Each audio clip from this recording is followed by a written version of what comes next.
Hello everyone. ISRO মানে Indian space research organisation আবারও একটি নতুন হিস্ট্রি ক্রিয়েট এক্সপেরিমেন্ট করে ফেলেছে। বেশ কয়েকদিন আগে আমি আপনাদেরকে ভিডিওতে জানিয়েছিলাম ইসরোর স্পেডেক্স মিশন সম্পর্কে। সেই স্পেডেক্স মিশনের পরে ইসরো আবারও একটি নতুন হিস্ট্রি ক্রিয়েট এক্সপেরিমেন্ট করে ফেলেছে, যেটি হচ্ছে স্পেসের মধ্যে প্ল্যান্ট গ্রো করা। স্পেসের মধ্যে প্ল্যান্ট গ্রো করা কাজটা কিন্তু এতটাও সহজ নয়।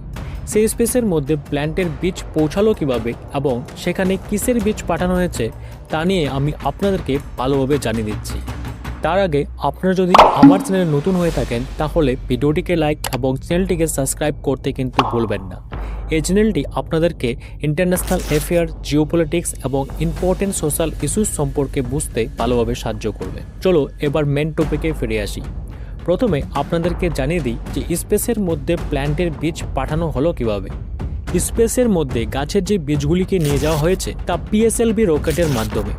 এই রকেটটিকে 30 ডিসেম্বর 2024-এ লঞ্চ করা হয়েছিল। এই PSLV রকেটটির 4টি স্টেজ রয়েছে। এই যে আপনারা এটি দেখতে পাচ্ছেন, এটি হচ্ছে প্রথম স্টেজ। এই প্রথম স্টেজটি কিছুটা ডিস্টেন্স কভার করবে এবং আগের 3টি স্টেজকে বুস্ট করবে এবং নিচের দিকে পড়ে যাবে। তারপর সেকেন্ড স্টেজ কিছুটা ডিস্টেন্স কভার করবে, তারপরে সামনের 2টি স্টেজকে ধাক্কা দিবে এবং নিচে পড়ে যাবে। ঠিক সেমভাবে থার্ড নাম্বার স্টেজটিও কিছুটা ডিস্টেন্স কভার করে ফোর্থ নাম্বার স্টেজটিকে বুস্ট দিয়ে আবার নিচে পড়ে যাবে। তারপর যে লাস্ট ফোর্থ স্টেজটি রয়েছে সেটি মহাকাশের মধ্যে রয়ে যাবে কিছু নির্দিষ্টকালীন সময়ের জন্য। আর সেই ফোর্থ স্টেজেই ইসরোর ল্যাবরেটরির মতো তৈরি করে ফেলেছে, যেখানে রাখা আছে বিভিন্ন এক্সপেরিমেন্টাল যন্ত্র। তার সঙ্গে সঙ্গেই সেই ল্যাবের মধ্যে গাছগুলির বীজগুলিকেও নিয়ে যাওয়া হয়, যার নাম কাউপি। কাউপিকে আমরা বাংলাতে বরবটির বীজ নামে জেনে থাকি। এখানে ইসরো স্পষ্টভাবে বলে দিয়েছেন, life sprout in space ISRO after the cowpea seeds germinate under the microgravity conditions.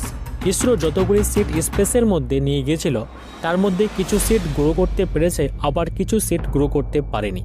এই ছবিটি দেখলে আপনারা ভালোভাবে বুঝতে পারবেন, কারণ স্পেসের মধ্যে প্ল্যান্ট গ্রো করা কাজটা কিন্তু খুবই কঠিন কাজ।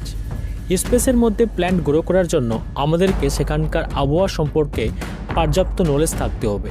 সেখানকার টেম্পারেচারটা কীরকম এবং সেখানকার মাটির আর্দ্রতাটা কীরকম সেই সম্পর্কে আমাদেরকে ভালোভাবে জানতে হবে। তারপরেই আমরা স্পেসের মধ্যে ভালোভাবে একটি প্ল্যান্টকে গ্রো করতে পারবো। বাট হিউম্যান বিং যদি স্পেস ফার্মিং করতে চায় বা স্পেসের মধ্যে এখানকার মানুষদেরকে লম্বা সময় ধরে স্পেসের মধ্যে রাখতে চায়, তাহলে এই পৃথিবী থেকে এই সব প্ল্যান্টগুলিকে নিয়ে যাওয়াটা অত্যন্ত জরুরি হয়ে উঠবে। তাই এখানে ইসরো এবং তার সঙ্গে সঙ্গে বিভিন্ন দেশেও এক্সপেরিমেন্ট করেই চলেছে। আপনাদেরকে জানিয়ে দিই, স্পেসের মধ্যে প্ল্যান্ট গ্রো করার যে এক্সপেরিমেন্টটা, এটা শুধু ভারতেই করেনি। এই এক্সপেরিমেন্টটি বিভিন্ন দেশেই করেছেন, যার মধ্যে রাশিয়া এবং চায়নাও রয়েছে।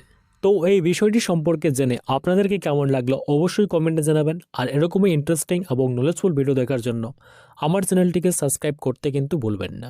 আজকে এখানেই দেখা হবে নেক্সট ভিডিওতে।